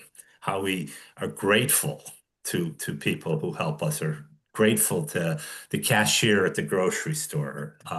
Those are all being active. And so I think, we have to remember that sometimes. Some of us are called to, more deeper activism with things like protesting, or in my case, I've been arrested 20 times for nonviolent civil disobedience. So I tell people I've been in jail with Jane Fonda and Martin Sheen and all those people. So but that's more what I'm called. But I so much appreciate other folks that are activists in other ways, and it's all of us together that's going to bring about this change. It's not one thing that I do or one thing that you do. It's all of us, all of humanity coming together as one, and that's where we're going to see the change happening. Yeah, and that's where we have to believe that this is where the human heart can respond at that global level, because it's all about safety. And innocently, even the people who are into division, they're into division because that's where they see safety. And how we can actually go to our potential to see safety together in diversity and in unity, that's the true safety. But that's the awakened safety, as opposed to the other safety, which is symptomatic. So, Scott, I'm going to invite you in and also ask how much time we have left. But one comment I wanted to make is how we decided to end the volumes, because 1,000 pages is a lot. And we had to ask, how are we going to end this before Ken Wilber's afterword? And his afterword was about how we achieve a truly inclusive spirituality, which involves waking up, growing up, showing up, cleaning up, linking up, lifting up, all of the ups. All of us talk about all of the ups. And what we decided is that we would take the points from the conference that we did at Cathedral St. John the Divine before the UN Summit of the Future, because the Secretary General had put a call out to civil society to help in the input to the debate on the Summit of the Future and PAC 2030. And at the end of that day at St. John the Divine, there was a list that 100 participants made of what it takes to scale up to achieving what we're talking about. And at every one of those steps, it was this connection that you're all talking about between the heart part of it and the action part of it, because that's where the coherence is. But the final line, which we actually decided, because you're always looking at format when you do a book, was not to have it in the linear list, but have it centered at the bottom. And this goes back to what a couple of you said at the beginning. That line at the end of that list is, our work must be persistent and courageous. And I think all of you know the word courage comes from the word in French for heart. So that's how we ended before we turned it over to Ken Wilber. And what's interesting is we haven't known what's going to come from telling this particular story. 25 years of trying to move from the head to the heart in the world's religions. A lot is happening, frankly, much more sooner than I thought. I'm getting so many requests from all around the world, people, because 120 contributors, a lot of people to hear from. But I think we're going to have so many platforms to have this same discussion. And Scott, I'm so glad that you've been such a part of not only hosting this particular discussion, but every discussion that you host is a version of this discussion.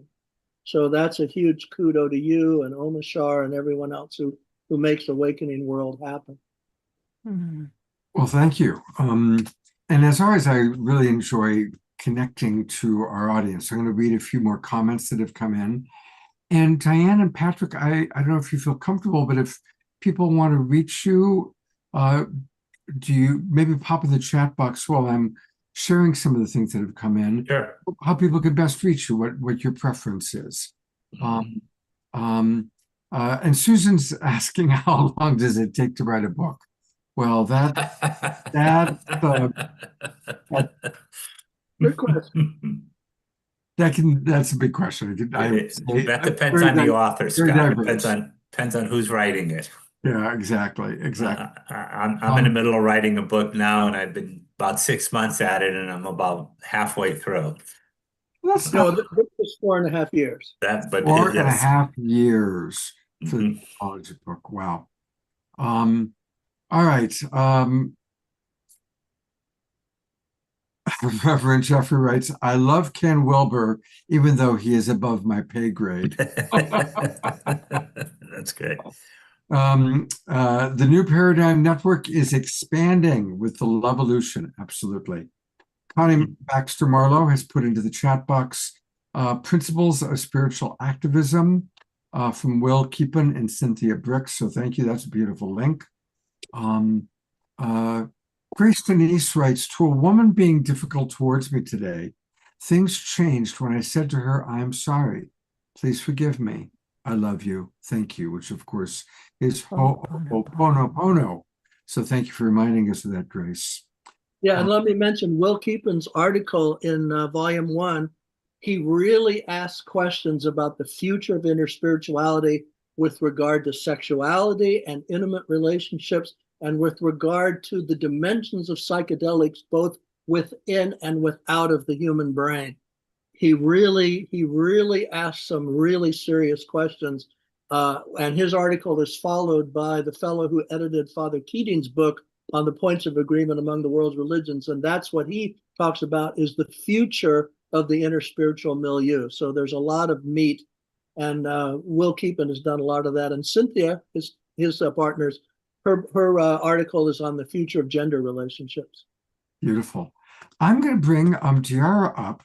She has hosted shows that we've done on interfaith, and she has been a real pioneer in bringing spiritual diversity into the educational world. So I think Tiara has something she'd like to share.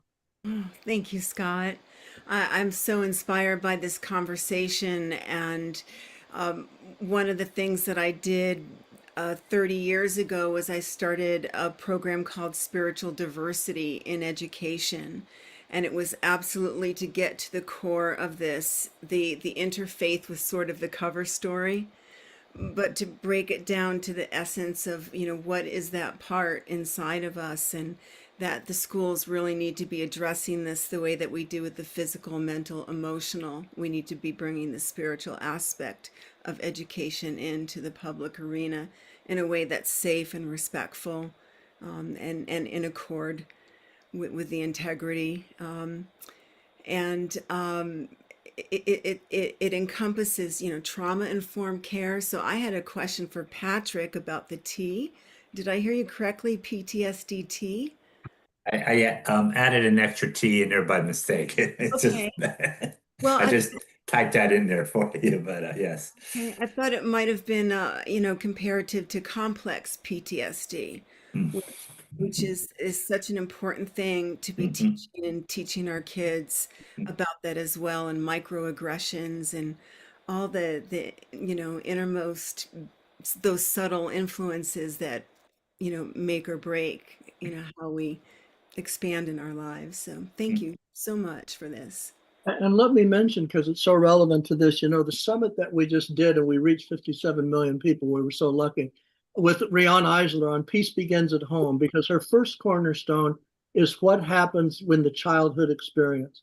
if that starts with childhood, it leads to an entire trauma-related progression in life. And we aim to see that now with the Rob Reiner situation. And what I'm going to do, there's a free pass now to watch that entire summit. I'll put that into the chat. It's good until the end of the year. You can come and go. But there's a section in there by a woman at UCLA. And exactly to what Darren was just saying, she has these slow motion movies of the relationship of the mother and the child that actually show there's almost there is a telepathic relationship, that the child is moving its body in advance in anticipation of what the mother is about to do. And the point that she made is, when this is not there, that's the beginning of these subtle traumas, which then build this fear of separation and everything else that ends up haunting people for their whole lives. So it's just so important what you just pointed out. And while you guys are talking, I'll look for that link.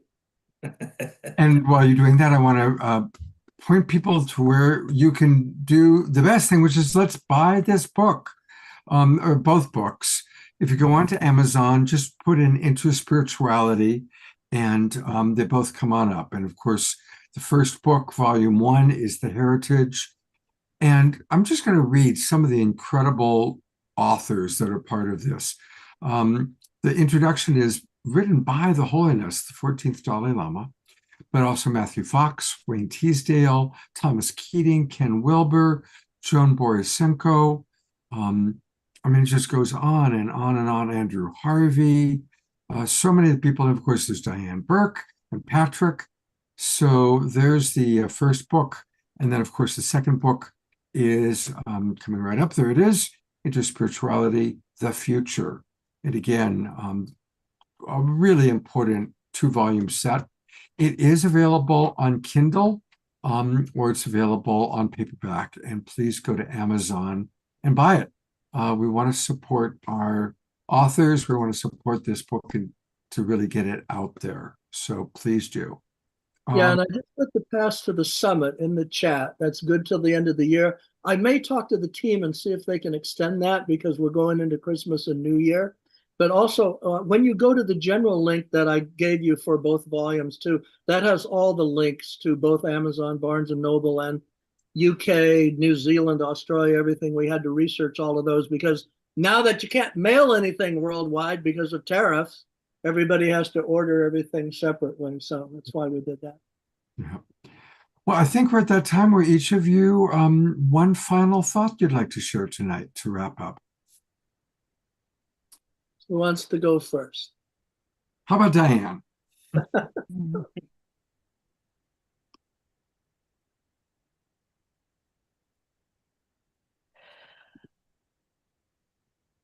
I like what Joanna Macy says about hope. She says it's not passive. It's not sitting around and waiting for some deus ex machina to come in and save the day. That it's really about being clear on our intention of the world we want to see and live in, and taking action in the direction of bringing that to pass.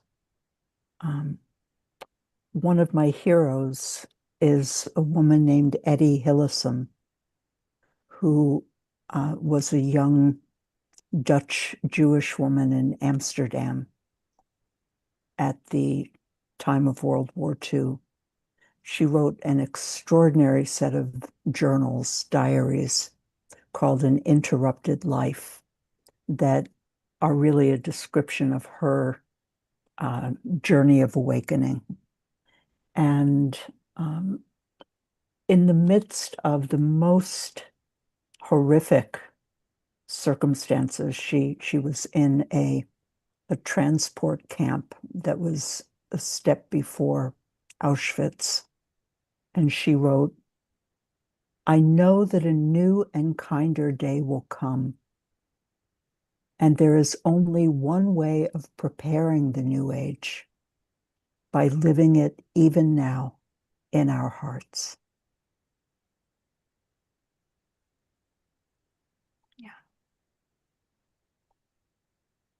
Thank you, Diane. And thank you for taking the time to be with us. And thank you for a lifetime, decades of activism and world service. Thank you. You're one of my heroes, Diane. Right back at you, Your Kurt. turn.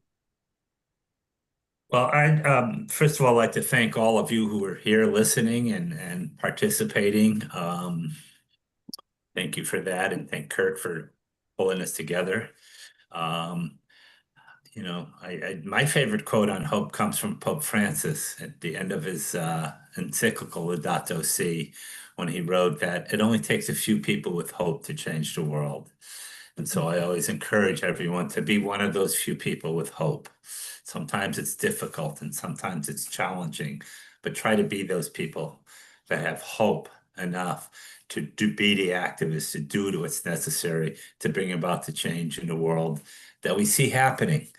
But it could go either way. We've seen that throughout history too. And you know, I'll be still here doing stuff. I'll be an activist. Diane will still be doing things. Kurt will certainly be engaged, and Scott and all the rest of us. So thank you for being part of a community with all of us, and a community centered around love, centered around hopefulness. And I look forward to the next time our paths cross and we can have some more conversations. Yeah, amen. And Patrick's been so key to the recruitment of the authors and the volumes, and now in this recruitment of activities afterwards, which we didn't know what to expect. But Yeah, just let me point out, Kurt and I are actually going to be on a podcast on Saturday in New Zealand. So the wonders of Zoom, that we can actually give talks in New Zealand. And trying to figure out an hour where the 19-hour difference is. Beautiful. That's really we might both be in our pajamas while we're doing a podcast. What I'll say is, you know, this is what keeps me going. It's actually all these other people like yourselves who raise the bar high and live up to it. I mean, we know we're surrounded by people who raise the bar high and live up to it. And that allows us to put out all of this energy, or otherwise, like Paul Hawkins said, if you don't have hope if you still have hope for the future, you haven't seen the data. But what gives you hope is when you have a heart. That's the other part of it. So that's what makes me, keeps me going. And my favorite quote then is actually from a marginal atheist, E.O. Wilson, where he says, evolution is optimism itself. And I've never forgotten that because I'm an evolutionary biologist. It always makes the turn that serves the whole. So back to Scott. Well, thank you, everybody. Thank you so much. And again, I want to just bring up for all of our people that are watching on Facebook and YouTube, there's a wonderful link that Kurt provided, and this is a good way to kind of get all the information. So it's again lightonlight.us, and if you just scroll down a little bit, that's where you'll see our wonderful books here: Interspirituality, Volume 1, The Heritage, Volume 2, The Future. What a really remarkable accomplishment. And thank you so much, all of you, for your work. Kurt, always a joy. And I hope, Kurt, you're going to join us on Saturday night. Yeah, just send me an email, and if I can hop in, that would be great fun to see John and Summer and all of you. It'd be great. Great. Well, hopefully we'll have a double header, two Kurts in the same week. And speaking of Saturday night, again, the theme on Saturday night is going to be the light within, enlightening our world together. And the first hour is going to be kind of hearing from Kurt, John, and Summer Raymer, Chief Phil Lane, Heather Elizabeth, all about what's happening around this incredible weekend of enlightening our world together. We also are going to have Cornflower, who's amazing, playing music along with Omar Shar. So it's going to be a great evening for music. But we've got a couple of other special things planned. Dr. Kat Lewis has written a brilliant understanding. She's a scientist, who has written a brilliant paper, if you will, on how the heart literally physically creates healing. And it's very inspired. Many of you know Kat from her previous times. She's been on the show. And so she's going to be with us. And then a very, very special, something that I just booked today, so it's not even on the main poster. But going back to Saturday Night Live days, how many of you remember Sean Jay, the magician? Well, Sean reached out to me. He said, Scott, I'm missing you guys. I have an opening on Saturday night. So Sean's going to join us on Saturday night to do some unique magic. And then, of course, we'll conclude the show, as I said before, with a memory of Jay Mayer. And I'm going to play, some of the things from Jay. And as a segue going into talking about Jay, during the time that he was working with us, he and his partner Jan, and please put Jan into your prayers, and we'll pray for her specifically during our prayer time tonight. But they created all these wonderful wisdom jewels, and almost every Saturday night they would have a different wisdom jewel, and I picked out one special one. So this was created by Jay and Jan. And so I think this will be kind of a nice segue into our prayer time.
I think let's segue right into prayer time. And I'm going to stop the recording so that we can have privacy in a moment. But I'm fine with keeping the recording going right now while we pray for Jay Mayer as he transitions and has transitioned into the next world, the higher world. I also pray for his partner Jan and her precious heart. She found Jay, ironically, in the bathtub, similar to 6 weeks ago when I found my land partner in the bathtub. I guess there's a new phrase, death by bathtub. So anyway, blessings for Jay and blessings for Jan. Maximum grace for Jay Mayer. Maximum grace for Jay Mayer. Maximum grace for Jan Kaplan. Maximum grace for Jan Kaplan.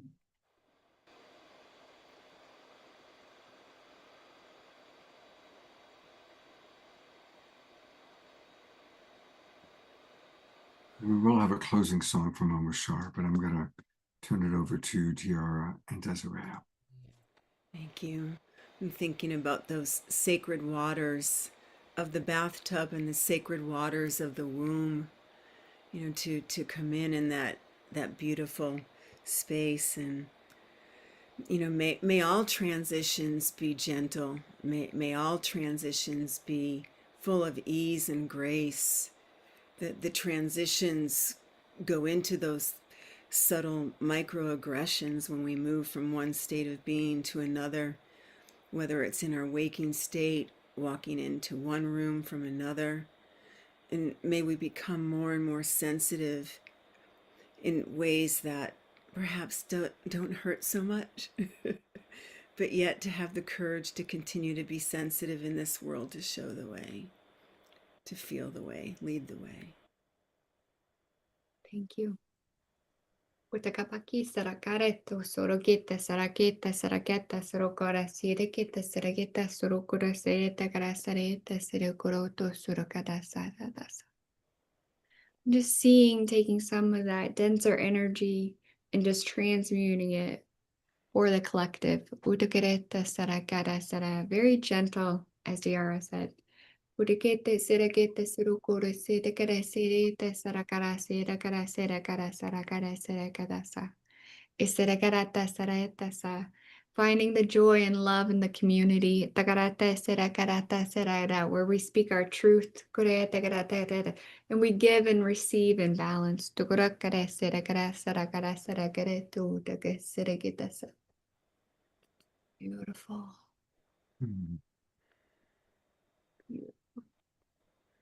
Thank you, ladies. Thank you so much.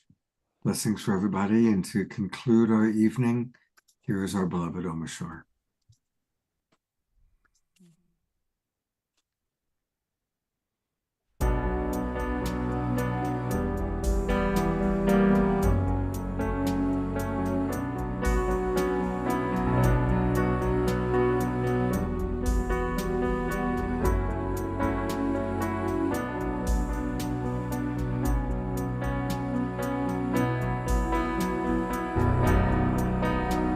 You'll never walk this way again. Lay down all your guards. Your loving hearts will lead the way. The door is open. The wonderful and the new is waiting patiently. Take a step and you will see all you've been dreaming. And now is the time you've been waiting for so long. I've been holding you through all ages, knowing I'd be with you once again.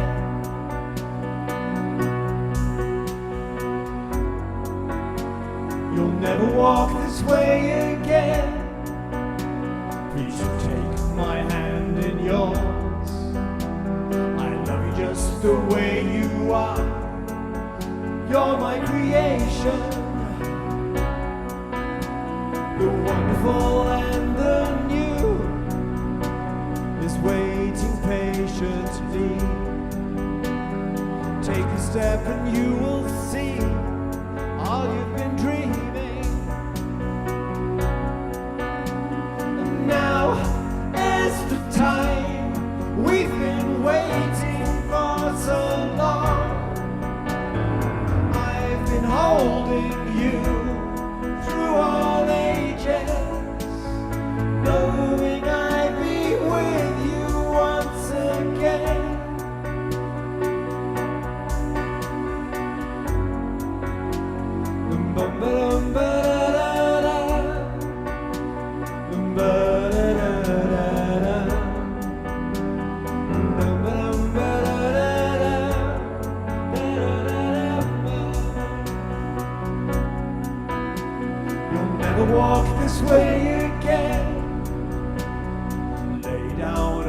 your guards. Your loving hearts will lead the way.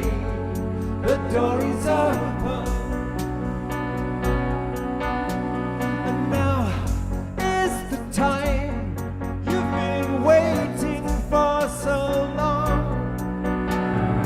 I've been holding you through all ages, knowing I'd be with you once again.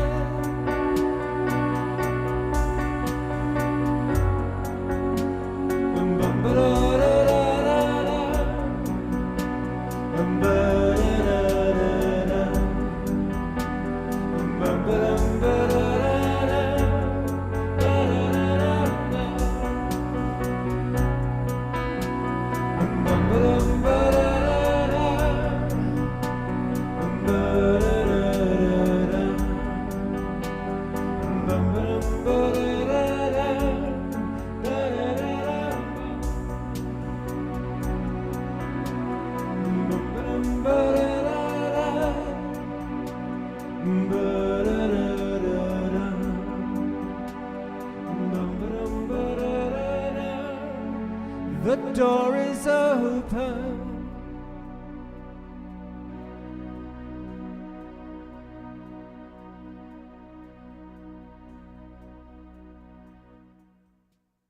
Got us on gallery views. We can all send lots of love to Omashar and Desiree. Thank you, everybody. And again, remember, we've got a lot happening this weekend. Please plan on participating in as much of Enlightening Our Way together as you can, especially Saturday at 4:30 p.m. And we've got Saturday night, our regular showtime at 6 o'clock. Sunday, a very special Sacred Sunday show, 11 o'clock in the morning. I'll send out an email to everybody with, and I actually sent one out yesterday. I'll send out another one with some of those details. Thanks to our amazing guests tonight, Scott. Holy smoke. Oh my Brilliant. gosh. 3 people who have dedicated their lives, decades of service. Thank you, Patrick. Thank you, Diane. Thank you, Kurt. Yes. Thank you, Global Peace Tribers. And let's see what happens on Friday with 3i Atlas, and we'll all talk about it on Saturday. Take care, everybody. God's blessings and good night.